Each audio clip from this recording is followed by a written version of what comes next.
When beef gets expensive, we argue about inflation, politics, carbon taxes, grocery greed, pick your villain. But if you really want to understand why beef costs what it costs, you have to look at the path from calf to cart. And I'm going to jump in with context a few times because the pattern matters. Before we map the chain, I want to start with what politicians do every time prices spike. They grab one explanation or a villain.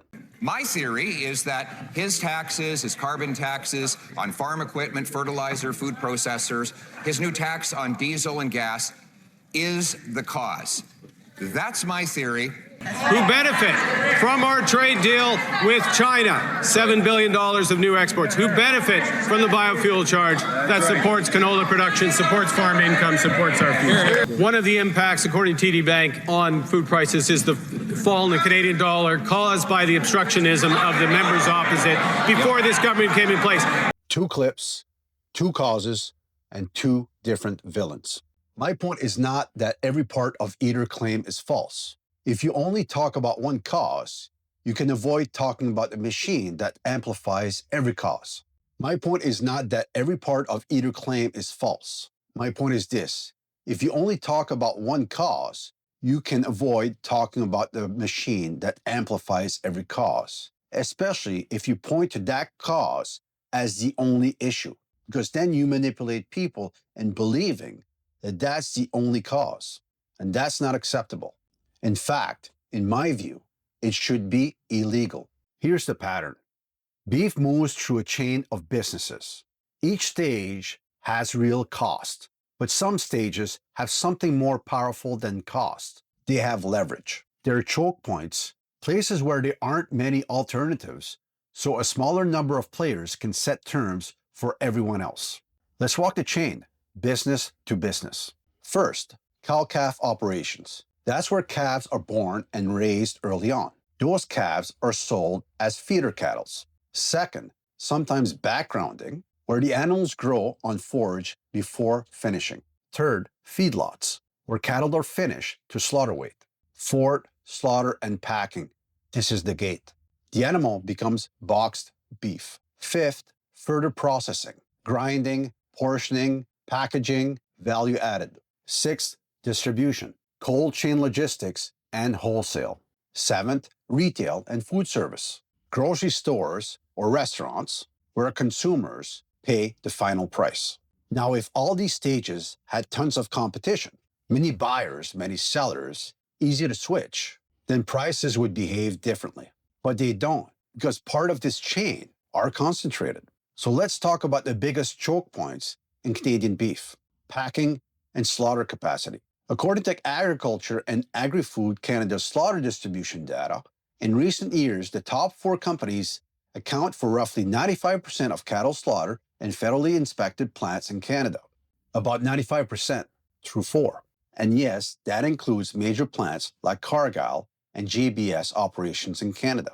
Cargill is an American company. JBS is a Brazilian company. So when people say this is just a local market issue, remember, key gates in the chain are controlled by multinational players, and the structure of the gate matters whether the owners are Canadian or not. Why does that matter? Because slaughter capacity is not a nice to have.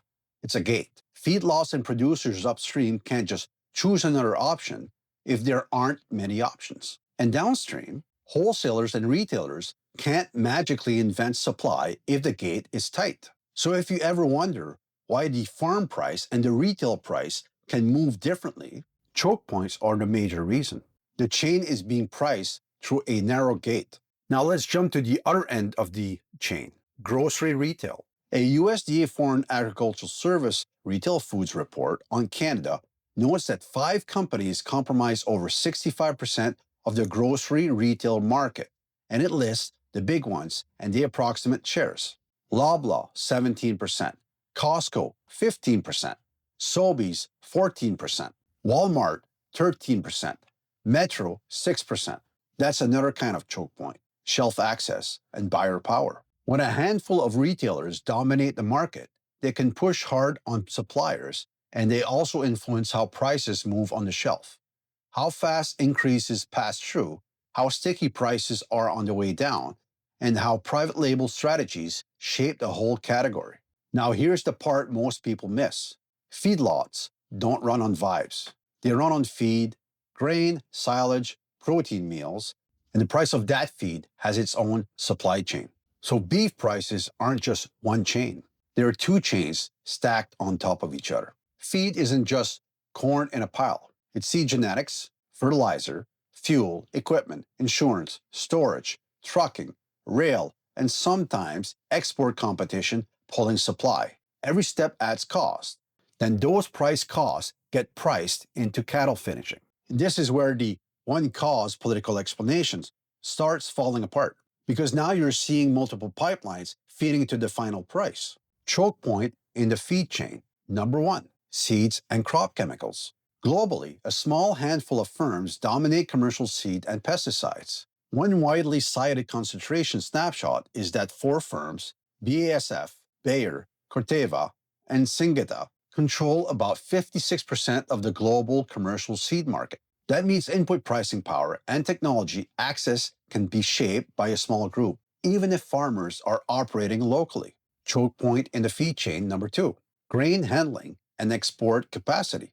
In Western Canada, grain flows through elevators, rail, and port terminals. A University of Saskatchewan industry assessment of the proposed Bunge-Viterra deal notes that grain terminals in the main export corridor are owned primarily by a small number of firms, with one table showing terminals' capacity shares like Viterra 29%, Richardson 20%, G3 18%, Cargill 14%. And then the story gets more concentrated. In 2025, Bunge completed its merger with Viterra, creating an even larger integrated player in that grain handling world. So when you hear feed costs went up, remember, feed costs aren't just weather. Feed costs run through their own choke points too. Choke point in the feed chain. Number three, fertilizer. Fertilizer is its own beast. Canada is a major global potash power, and fertilizer prices can swing based on geopolitics, energy prices, and trade. When fertilizer spikes, it flows through into crop costs, then into grain prices, then into feedlot finishing costs. So let's tie it back to the beef. So when feed costs rise, feedlots pay more to finish cattle. Then cattle prices rise. Then beef flows into a processing choke point, then into retail concentration. Two stacked supply chains with multiple choke points. Now let's be fair. It doesn't mean that every increase in price is just pure greed. That's too simple. Every stage has real costs. Transport and refrigeration, labor, packaging, spoilage and waste, financing and risk, energy and rent, equipment costs and maintenance, insurance premiums. But here's the compounding point. When a product moves through multiple stages, later markups, whether they are to cover cost, risk, or profit, apply to a bigger and bigger base. So even if nobody's doing anything, let's say evil, a chain with multiple markups, plus if you concentrate at gates, can feel like prices that are detached from reality. And here is the accuracy upgrade, because some people will nitpick this. Each stages pass through real costs, and where markets are concentrated, those choke points can also protect or expand margins because alternatives are limited. That's the heart of it. It's leverage. So this is where often people get misled. Some people blame farmers, but in many markets, farmers and ranchers are price takers.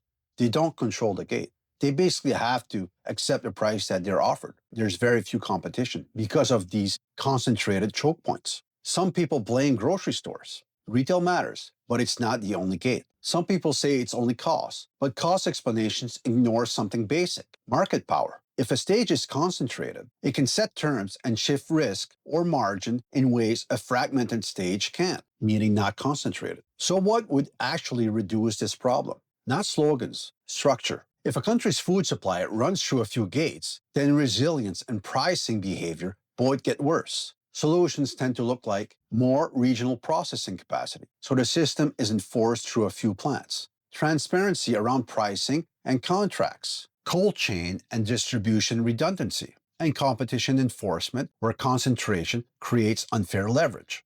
My theory is that his taxes, his carbon taxes on farm equipment, fertilizer, food processors, his new tax on diesel and gas is the cause.